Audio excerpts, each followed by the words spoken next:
बाबा, हे खूप सुंदर दिसतं. हे काय आहे? थँक्यू. हे सूर्योदयाचं चित्र आहे. म्हणजे हे चित्र नवीन संधीचं प्रतीक आहे. तुम्हाला असं सर्जनशील विचार कसे सुचतात बाबा? सर्जनशीलता ही 21व्या शतकातल्या कौशल्यांपैकीच एक आहे. ही कौशल्य तुम्हाला वेगळ्या पद्धतीने विचार करायला, समस्या सोडवायला आणि तुमचं उद्दिष्ट साध्य करायला मदत करतात. 21व्या शतकातील कौशल्य हे काय असतं बाबा? ही काही खास कौशल्य आहेत. उदाहरणार्थ तर्कशक्ती, टीमवर्क, संवाद कौशल्य, जी आजच्या वेगाने बदलणाऱ्या जगात यशस्वी होण्यासाठी खूप आवश्यक आहे. ती इतकी महत्वाची का आहेत? कारण जग सतत बदलत आहे आणि त्या बदलांसोबत टिकून राहण्यासाठी तुम्हाला हुशारीने वागायला, शिकायला आणि काम करता यायला हवं. तुम्ही आम्हाला अजून शिकवणार का बाबा? अरे आधी मला हे चित्र तर पूर्ण करू दे. तुम्ही एक काम करा, तुमच्या आईकडे जा. तिच्याकडे या अशा सगळ्या कौशल्यांचा खजिना आहे. तीच तुम्हाला शिकवेल सगळं. तुम्हालाही 21व्या शतकात यशस्वी होण्यासाठी महत्वाची कौशल्य शिकायचे? मग आमच्या सोबत राहा आणि या रोमांचक विषयांच्या सफरीत सामील व्हा. आई, आम्हाला 21व्या शतकातील कौशल्य शिकायचं आहे. सांग ना. 21व्या शतकातील कौशल्य? हो. पण तुम्ही तर आता बाबांबरोबर होतात ना? बाबांनी सांगितलं की आईकडून शिकायला. अरे वा, ठीक आहे. आपण आता 21व्या शतकातल्या कौशल्यांबद्दल शिकूया. ही आजच्या जगात यशस्वी होण्यासाठी आवश्यक कौशल्य आहेत. ही गणित आणि विज्ञानासारखी आहेत का? म्हणजे तसं नाही. ही कौशल्य तुम्हाला चांगले प्रश्न विचारायला, शिकायला आणि काम करायला मदत करतात. मी तुम्हाला 4 Cची ओळख करून देते. पहिलं कौशल्य आहे तर्कशक्ती. याचा अर्थ परिस्थितीचा विचार करून शहाणपणाने समस्या सोडवणं. जसे तुटलेले खेळणं कसे दुरुस्त करायचे ते ठरवणे. बरोबर. दुसरा आहे सर्जनशीलता. यामुळे तुम्हाला नवीन कल्पना आणि उपाय सुचतात. म्हणजे नवीन खेळाचा शोध लावणे. अगदी बरोबर. नंतर आहे संवाद. हे कौशल्य तुम्हाला कल्पना इतरांपर्यंत पोचवायला मदत करतं. म्हणजे माझा विज्ञान प्रकल्प वर्गात समजावून सांगणे. हो, हे बरोबर आहे. आणि शेवटी आहे सहकार्य, म्हणजेच टीमवर्क. टीमवर्क करून आपलं उद्दिष्ट साध्य करणं. जसं आपण एकत्र मिळून ज्वालामुखीचे मॉडेल बनवले होते. बरोबर. ही कौशल्ये शाळेत, घरी आणि मोठेपणीही मदत करतात. मला ही सगळी कौशल्य शिकायची आहेत. खूप चांगलं आहे. तुम्ही आधीच शिकत आहात. आता कौशल्य प्रत्यक्ष आयुष्यात कशी विकसित करायची ना आणि वापरायची ते पाहूया. आता आपण माहिती साक्षरतेबद्दल बोलूया. तुम्हाला माहिती आहे याचा अर्थ काय असतो? कदाचित माहिती शोधणे. बरोबर. पण त्यापेक्षा जास्त माहिती साक्षरता म्हणजे माहिती कशी शोधायची, ती कशी तपासायची आणि शहाणपणाने कशी वापरायची हे जाणून घेणं. आई, हे महत्त्वाचे का आहे? समजा तुम्ही अवकाशावर प्रकल्प करतात, तर ऑनलाईन शोधल्यानंतर तुम्हाला खूप माहिती मिळेल. पण त्यातलं बरोबर काय आहे हे तुम्ही कसं ओळखणार? माहिती विश्वसनीय स्रोतावरून आहे का ते तपासून.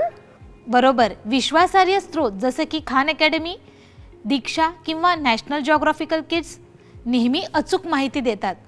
नेहमी ऑथरायझेशन, वेबसाईट किंवा संस्थेची तपासणी करा.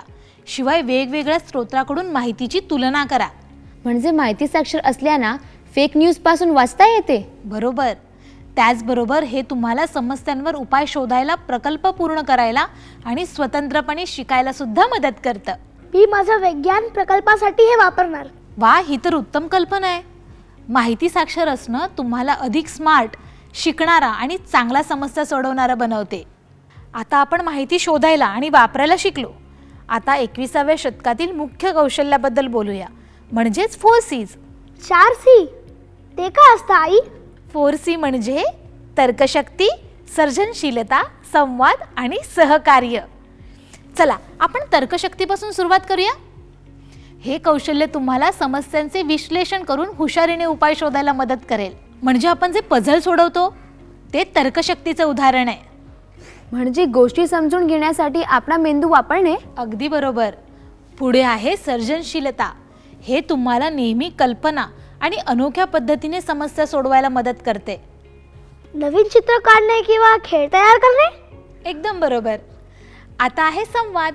हे कौशल्य तुम्हाला तुमच्या कल्पना इतरांपर्यंत स्पष्टपणे पोहोचवायला मदत करतं. म्हणजे माझे प्रकल्प वर्गात समजून सांगणे. बरोबर. आणि शेवटचं सहकार्य. एखादे उद्दिष्ट साध्य करायचं असेल तर टीम म्हणून काम करावं लागतं. ही 4 कौशल्य तुम्हाला शाळेत, घरी आणि मोठेपणी सुद्धा यशस्वी बनवतात. मी हे 4 C's नक्कीच सरावणार. खूप छान. ही कौशल्य तुमच्या आयुष्यात प्रत्येक टप्प्यावर तुम्हाला मदत करतील. चला आता चौकशी आणि प्रकल्प आधारित शिक्षणाबद्दल बोलूया. तुम्हाला माहिती आहे चौकशी म्हणजे काय? म्हणजे काहीतरी नवीन शिकण्यासाठी प्रश्न विचारणे. अगदी बरोबर. चौकशी म्हणजे योग्य प्रश्न विचारून गोष्टींचा शोध घेणं. उदाहरणार्थ तुम्हाला माहिती आहे ज्वालामुखीचा उद्रेक कसा होतो हे जाणून घ्यायचं असेल तर काय प्रश्न विचाराल? ज्वालामुखी का फुटतो? बरोबर. खूप छान. चौकशी आधारित शिक्षण तुम्हाला निरीक्षण, संशोधन आणि प्रयोग करून उत्तरं शोधायला शिकवते. आता प्रकल्प आधारित शिक्षणाची गोष्ट पाहूया. यात समस्या सोडवण्यासाठी किंवा प्रश्नाचे उत्तर शोधण्यासाठी प्रकल्पावर काम केलं जातं. शाळेसाठी जे आपण सौर मालिका मॉडेल बनवलं होता ते असंच काहीतरी होतं ना? हो. प्रकल्प तुम्हाला एखाद्या विषयाचा सखोल अभ्यास करायला शिकवतात, टीममध्ये काम करायला आणि शिकलेलं प्रत्यक्ष आयुष्यात वापरायला शिकवतात. म्हणजे प्रकल्पामुळे शिक्षण मजेशीर आणि सर्जनशील होते. बरोबर. चौकशी आणि प्रकल्प हे कौशल्य विकसित करण्यासाठी आणि वास्तविक जीवनातील समस्या सोडवण्यासाठी उत्तम मार्ग आहेत. मला अजून प्रयोग आणि प्रकल्प करायचे आहेत. नक्कीच. तुम्ही जितकं जास्त शोधाल तितकं जास्त शिकाल. आता आपण स्वशिक्षण आणि स्वतंत्र वाढीबद्दल बोलूया. तुम्हाला माहिती आहे स्वशिक्षण म्हणजे काय? स्वतःहून गोष्टी शिकणे. बरोबर. स्वशिक्षण म्हणजे नवीन विषय आणि कौशल्य स्वतःहून शिकणं, शिक्षकांची वाट न पाहता. कसं सुरू करू? प्रथम पुस्तके, शिक्षण ॲप किंवा व्हिडिओसारखी संसाधने. उदाहरणार्थ खान अकॅडमी किंवा नॅशनल जॉग्राफिक किड्स. यामुळे तुम्ही तुमच्या गतीने शिकू शकता. म्हणजे मी अवकाश किंवा डायनासोर बद्दल स्वतः शिकू शकतो. हो, अगदी बरोबर. दुसरे पाऊल म्हणजे तुमची उद्दिष्ट निश्चित करणे. तुम्हाला काय शिकायचंय किंवा काय साध्य करायचंय ते ठरवणं. मला चांगले चित्र काढायला शिकायचे. छानच उद्दिष्ट आहे. ते तुमच्या वहीत लिहा आणि त्याला छोटे छोटे टप्पे ठेवा. जसं दररोज एका प्रकारचं चित्र काढायचं. मला नवीन क्रिकेट तंत्र शिकायचंय. परफेक्ट. मग स्वशिक्षण तुम्हाला स्वतंत्रपणे वाढवायला आणि भविष्यातल्या आव्हानांसाठी तयार व्हायला मदत करतं. म्हणजे आपण आपलेच शिक्षक होतो. अगदी बरोबर. जितके जास्त तुम्ही स्वशिक्षणाचा सराव कराल तितके जास्त आत्मविश्वासी आणि कुशल व्हाल. मी आजच सुरू करणार. हो, नक्कीच. शिकणं कधीच थांबत नाही. ते आयुष्यभर चालत राहतं. समजलं? हो. बाबा, तुमचं चित्र पूर्ण झाले का? नाही, अजून थोडा वेळ लागेल. तुमचं शिक्षण कसं चालू आहे? जबरदस्त. आम्ही नाविन्य, टीमवर्क आणि सर्जनशील पद्धतीने समस्या सोडवणे शिकणं. आणि आम्ही छान प्रयोग आणि प्रकल्पही केले. नाईस. आता थोडा वेळ पाय मोकळे करून या आणि पुन्हा सुरू करा. काय?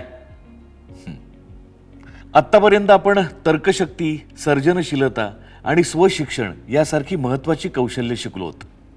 ही कौशल्य आपल्याला उज्ज्वल भविष्याची तयारी करायला मदत करतात. पुढच्या भागात आपण आरोग्य आणि पर्यावरण साक्षरता, शिक्षणासाठी डिजिटल साधनांचा वापर आणि एकत्र काम करण्याची पद्धत शिकणार आहोत. पुढच्या भागात मी माझ्या सर्जनशील कौशल्याने बनवलेलं काम तुम्हाला नक्की दाखवीन. पण तोपर्यंत या रोमांचक प्रवासात आमच्या सोबत राहा.